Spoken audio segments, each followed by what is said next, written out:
Hello everybody, SK commerce classes या YouTube चॅनलमध्ये आपणा सर्वांचं स्वागत.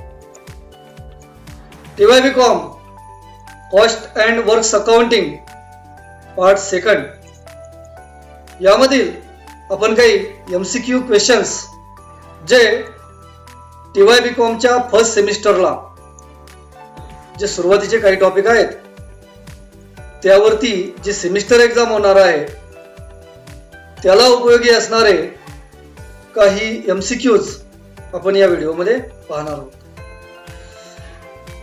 यापूर्वीही या चॅनलवर अकाउंट्स, टॅक्सेशन, कॉस्टिंग या सब्जेक्टचे थेरी लेक्चर्स, प्रॅक्टिकल प्रॉब्लेम्स आणि MCQ व्हिडिओज आपणाला अवेलेबल केलेले आहेत. अशा पद्धतीने खूप सारे व्हिडिओज आपणास पाहिजे असतील तर चॅनल सबस्क्राईब करा आणि हे व्हिडिओ तुमच्या मित्रांना शेअर करा. चला सुरू करूया आजचा video.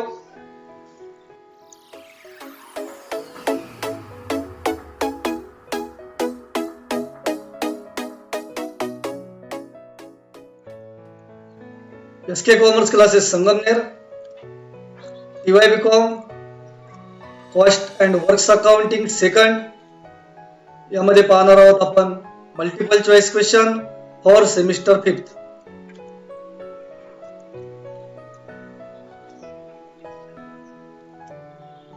The cost per unit of variable cost is dash dash.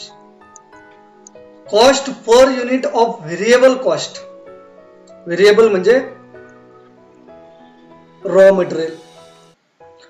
जे घटक प्रोडक्शन प्रमाणे बदलतात त्यांना व्हेरिएबल कॉस्ट म्हणतात. आपण हे शिकलेलो आहोत. जसं जसं आपण प्रोडक्शन वाढवतो त्या प्रमाणात व्हेरिएबल कॉस्ट ही कशी असते पर युनिट मध्ये. ऑप्शन्स काय आहेत पाहूया. Increase with increase in volume, constant to the certain volume, remain constant आणि decrease with increase in volume.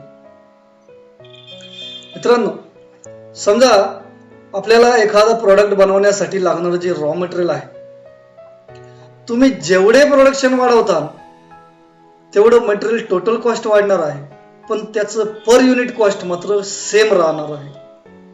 म्हणून याचा आन्सर आहे remain constant, option C. The basis of apportionment of supervisory labor is dash dash. Number of labor, another reasonable basis, number of machine hours, cut time of supervision. ज्या वेळेला सुपरवायझरचे expenses आपल्याला apportionment करायचे असतात त्यावेळेला कोणता base गृहीत धरला जातो असा क्वेश्चन आहे. Yes, very good. या ठिकाणी आन्सर आहे टाइम ऑफ सुपरविजन म्हणजे option D correct answer. Next question पाहूया. Which of the following is not overhead absorption rate. खालीलपैकी कोणता ओव्हरहेड ऍब्झॉर्प्शन रेट नाही. Actual rate, machine hour rate, blanket rate का multiple rate. खालीलपैकी कोणता overhead absorption rate नाही. Very good answer. आपल्याला माहिती आहे ऍक्च्युअल रेट, ब्लँकेट रेट आणि मल्टिपल रेट हे ऍब्झॉर्प्शन रेटचे टाइप्स आहेत. मशीन आवर रेट हा एक सेपरेट टॉपिक आहे म्हणून या ठिकाणी आन्सर येईल option B machine hour rate. Next question. Dash dash of overhead is always direct. ओव्हरहेडचं काय ऑलवेज डायरेक्ट असतं. ऑप्शन पाहूया. अपॉर्शनमेंट, क्लासिफिकेशन, ॲलोकेशन आणि कोडिफिकेशन. Very good. काय वाटतंय. डायरेक्ट असतं, ऑलवेज डायरेक्ट.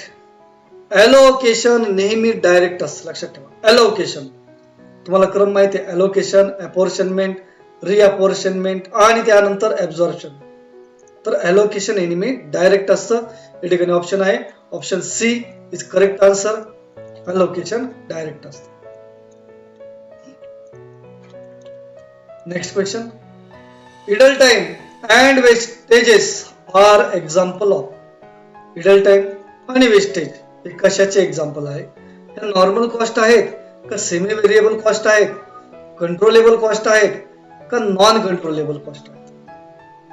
तुम्हाला माहिती आहे मित्रांनो, idle टाइम आणि वेस्टेज यावरती आपण कंट्रोल करू शकतो, म्हणजे ह्या कंट्रोलेबल कॉस्ट आहेत, म्हणून option C is correct answer. The cost which cannot be controlled by management is called. ज्या कॉस्ट कंट्रोल केल्या जात नाही त्याला कोणत्या कॉस्ट म्हणतात? फॉर एक्झाम्पल रेंट असेल, इन्शुरन्स असेल. पाहूया option, controllable cost, non controllable cost, variable cost, none of the above. Very simple answer here, not control म्हणजे non controllable cost is answer, option B. Next, the basis for apportionment of administrative expenses is a dash dash. Administrative म्हणजे official expenses वाटप करण्याचं, apportionment करण्याचा base कोणता आहे? Floor area, number of employee, number of units produce, number of hours spent. Very good. Administrative आहे. Administrative आहे म्हणजे या ठिकाणी फ्लोर एरिया असेल का नंबर ऑफ एम्प्लॉईज असेल, नंबर ऑफ युनिट प्रोड्यूस असेल का नंबर ऑफ आवर स्पेंड असेल? पहा, yes, very good, option B is correct answer, number of employees. ABC attempt to absorb overhead into dash dash on the more realistic basis. ABC analysis तुम्हाला माहिती आहे, काय option आहेत पाहूया. Labour cost, material cost, production cost का research and development cost? ABC analysis हे material किंवा cost यामध्ये कन्फ्युजन वाटतं, परंतु याचा आन्सर आहे प्रोडक्ट कॉस्ट, म्हणजे option C is correct answer. Okay, next,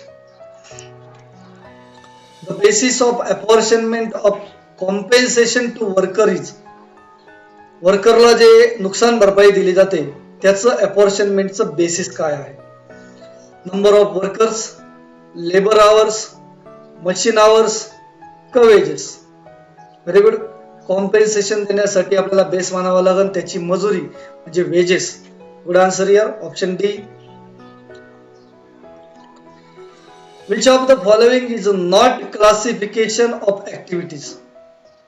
खालीलपैकी कोणती ऍक्टिव्हिटी नाही, म्हणजे आपल्याला पर्याय पाहावे लागतील. Unit level, labour level, batch level आणि प्रोडक्ट लेवल. मित्रांनो, युनिट, बॅच आणि प्रोडक्ट या लेवल आपण पाहिलेले आहेत. लेबर लेवल म्हणजे ऑप्शन बी हे मला उत्तर वाटतं, हे नॉट क्लासिफिकेशन असेल. पाहूया आन्सर काय. Very good, option B. Next question, dash dash computed for each of the department separately. खालीलपैकी कोणतं प्रत्येक डिपार्टमेंट कडून सेपरेट कॉम्पिट केलं जातं? Multiple overhead rate, actual overhead rate, blanket overhead rate आणि प्रीडिटरमाइन ओव्हरहेड रेट. प्रत्येक department कडून separate compute केलं जातं म्हणजे ब्लँकेट किंवा मल्टिपल, परंतु या ठिकाणी मल्टिपल ओव्हरहेड रेट हे प्रत्येकाला सेपरेट कॅल्क्युलेट करावं लागतं. म्हणजे या ठिकाणी ऑप्शन ए करेक्ट आन्सर आहे. Activity based costing is complement to dash dash. पहा, ती ऍक्टिव्हिटी बेस्ड कॉस्टिंग नावाचा जो टॉपिक आहे ती कशाचे कॉम्प्लिमेंट आहे? Budgetary control, total quality management, CPM का पर्ट? तर ऍक्टिव्हिटी बेस्ड कॉस्टिंग जी आहे ती टोटल क्वालिटी मॅनेजमेंट याच्याशी निगडित आहे, म्हणून option B is correct answer here.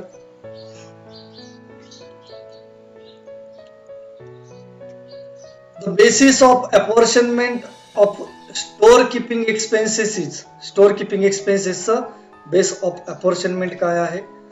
Weight of direct material, floor area occupied, value of direct material का इन्शुअर्ड व्हॅल्यू ऑफ स्टॉक? तुम्हाला ज्या वेळेला स्टोअर म्हणजे गोडाऊनचं अपॉर्चनमेंट करायचं आहे त्यावेळेला गोडाऊन मध्ये असलेल्या मालाची किंमत विचारात घ्यावी लागेल. म्हणून या ठिकाणी option C is correct answer. बघूया. Yes, very good. Option C value of direct material. Next question पाहूया. Prime cost plus production overhead is known as. Prime cost अधिक प्रोडक्शन ओव्हरहेड्स. प्राइम कॉस्ट मध्ये प्रोडक्शन म्हणजे factory overheads मिळवले तर factory cost येईल. पाहूया पर्याय. Manufacturing cost, total cost, selling and distribution cost आणि प्रोडक्शन कॉस्ट. या ठिकाणी फॅक्टरी कॉस्ट याला पर्यायी शब्द मॅन्युफॅक्चरिंग कॉस्ट असं आन्सर असावं. ऑप्शन ए करेक्ट आहे का बघूया. Yes, very good. Factory cost सुद्धा उत्तर असू शकतं. ठीक आहे. Next. Production overhead is equal to dash dash. Production overhead म्हणजे काय? Factory cost minus selling. नाही, फॅक्टरी मधून सेलिंग तर मायनस होऊ शकत नाही. मॅन्युफॅक्चरिंग प्लस प्राइम कॉस्ट, इथं फॅक्टरी कॉस्ट होईल. Manufacturing minus prime cost. Yes, production overhead हे असू शकतात. सी फॅक्टरी प्लस सेलिंग विषयच नाही. Option C is correct answer. पहा, जर तुम्हाला कॉस्ट शीटचा फॉर्मॅट येत असेल तर तुम्हाला या प्रश्नाचं उत्तर लगेच येईल. मॅन्युफॅक्चरिंग कॉस्ट म्हणजे factory cost minus prime cost is equal to factory overheads. Okay, good. Prime cost. Systematic classification and codification are prerequisites to the collection of overhead is known as. First, systematic classification and codification कशासाठी गरजेचं आहे? Allocation, apportionment, codification आणि reapportionment. मला वाटतं systematic classification and codification याचा answer option D reapportionment. Yes, correct answer.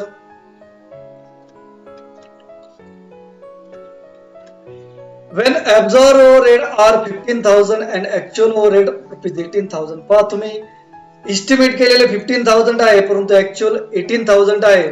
म्हणजे त्याला काय म्हणतात? Over absorption 3,000, under absorption 3,000, over absorption 8,000 नाही, अंडर ऍब्झॉर्प्शन 5,000 नाही. मित्रांनो, हा क्वेश्चन बऱ्याच वेळेला परीक्षेला आलेला आहे. अमाऊंट चेंज असतील, सेंटेन्स पॉझिटिव्ह निगेटिव्ह असेल, अदला बदली करून येत आहे. लक्षात ठेवा, ऍक्च्युअल जास्त असेल तर अंडर आणि ऍक्च्युअल कमी असेल तर ओव्हर. ऍक्च्युअल किती इथे जास्त आहे 18,000 म्हणजे अंडर ऍब्झॉर्प्शन येणार. किती रुपये? 3,000. पाहूया उत्तर. That's very good. Which of the following general overhead rate applicable to the whole factory. पूर्ण फॅक्टरीला ऍप्लिकेबल असतो तो कोणता ओव्हरहेड? प्रीडिटरमाइन, मल्टिपल, ऍक्च्युअल का ब्लँकेट? पूर्ण फॅक्टरीला ऍप्लिकेबल असतो तो ब्लँकेट रेट म्हणजे option D is correct answer. Next question. The cost represent the cost which are directly identifiable with the cost unit is called. अशी कोणती कॉस्ट आहे ती वस्तूमध्ये आपण ओळखू शकतो? Total cost, indirect cost, direct cost आणि प्राइम कॉस्ट. सोपा आन्सर आहे डायरेक्ट कॉस्ट. आपण लगेच आयडेंटिफाय करू शकतो म्हणून option C direct cost answer आहे. आणि नॉट आयडेंटिफायबल असतं तर त्याचं इनडायरेक्ट कॉस्ट आलं असतं. Okay, next. Factory overheads are also called as. Factory ओव्हरहेडला काय म्हणतात? Production overhead, factory overhead, manufacturing overhead का ऑल द अबव? मित्रांनो, इथे तीनही नावं आहेत म्हणजे ऑल द अबव आन्सर यायला पाहिजे. पाहूया. Yes, very good. Option D correct answer.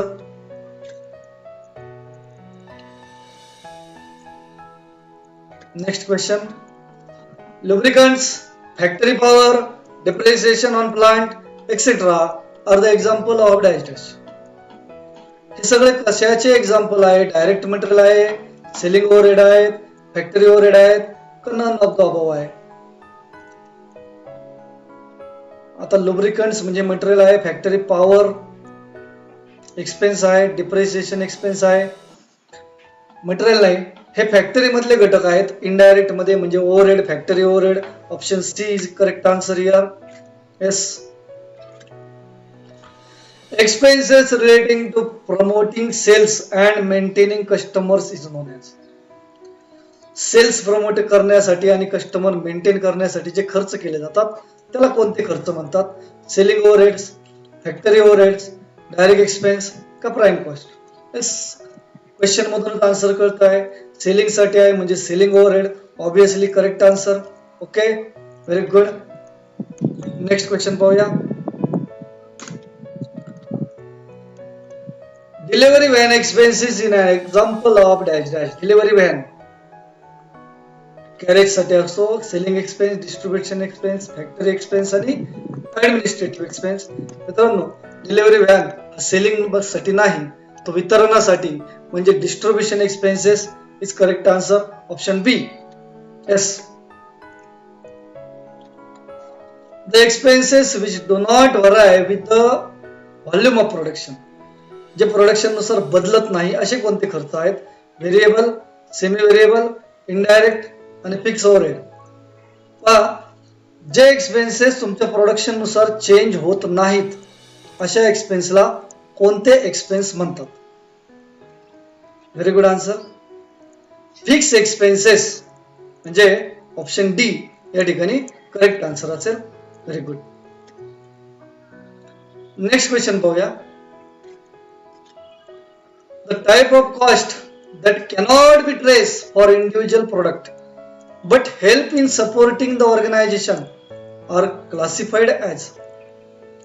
कोणत्या प्रकारची कॉस्ट अशी आहे जी इंडिव्हिज्युअल प्रोडक्ट मध्ये आपण आयडेंटिफाय करू शकत नाही परंतु supporting the organization are classified as. परंतु ऑर्गनायझेशन सपोर्ट करते अशी कॉस्ट कोणती? Facility sustaining cost, sustain tracing, individual sustaining cost आणि सपोर्ट ट्रेसिंग. मित्रांनो, क्वेश्चन थोडा अवघड आहे, त्याचा आन्सर लक्षात ठेवा. Facility sustaining cost it is correct answer here. Okay, ज्यावेळेला टॉपिक आपण डिटेल मध्ये शिकणार त्यावेळेला या सर्वांचे अर्थ, एक्झाम्पल तुम्हाला व्यवस्थित समजून सांगितले जातील. Which of the following rate is determined on the basis of budgeted overhead? Budgeted ओव्हरहेडच्या बेसवर कोणते रेट डिटरमाइन केले जातात? Blanket rate, predetermine rate, multiple rate आणि ऍक्च्युअल रेट. मित्रांनो, प्रश्नाचं उत्तर कळतं पहा. Determine on the basis of budgeted overhead, त्याला बजेटेड ओव्हरहेडच्या अंदाजाने तयार केले जातात, गृहीत धरले जातात, त्याला म्हणतात प्रीडिटरमाइन रेट. म्हणजे ऑप्शन बी करेक्ट आन्सर असेल. Okay, next question. Which factor that cause change in cost of activity. कोणता फॅक्टर कॉस्ट ऑफ ऍक्टिव्हिटी म्हणजे चेंज होण्याचा परिणामकारक घटक आहे? ड्रायव्हर रेट, कॉस्ट पूल, ऍक्टिव्हिटी कॉस्ट आणि cost driver.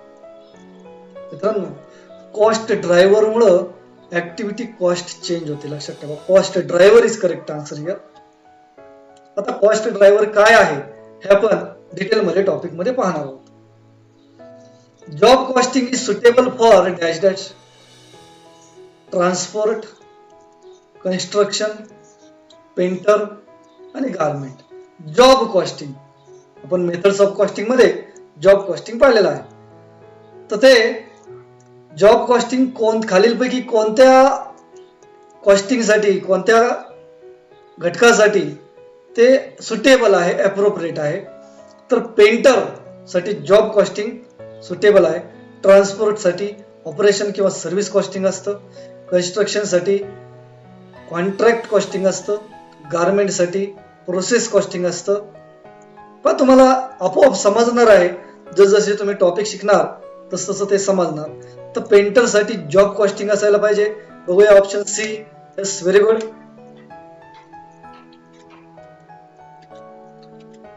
Multiple costing is suitable for. Multiple costing कोणासाठी? Sugar factory, automobile, interior decorator, construction. Multiple costing आहे ऑटोमोबाईलला suitable. Automobile, option B. Yes, very good. मित्रांनो, तुम्हाला व्हिडिओ आवडत असेल किंवा आवडलेला असेल तर व्हिडिओला एक लाईक द्या आणि हे व्हिडिओ तुमच्या मित्रांना शेअर करा. माझ्या चॅनलवर या टॉपिकचे, या सब्जेक्टचे आणखी खूप सारे व्हिडिओज अवेलेबल आहेत. Over absorption of overhead is cost account result in dash dash. Over absorption होतं त्यावेळेला त्याचा परिणाम काय होतो? Decrease in financial accounting audit. Financial अकाउंटिंगचा काहीच संबंध नाही. No effect. ओव्हर ॲब्झॉर्प्शन आहे म्हटल्यावर नो इफेक्ट कसा होणार? Increase in cost profit. Costing profit वाढणार नाही, कॉस्टिंग प्रॉफिट कमी होईल. Yes, option B is answer. बघा, ओव्हर ॲब्झॉर्प्शन झालं तर कॉस्टिंगचा प्रॉफिट कमी होईल, म्हणजे option D is correct answer here. Yes, very good. Okay,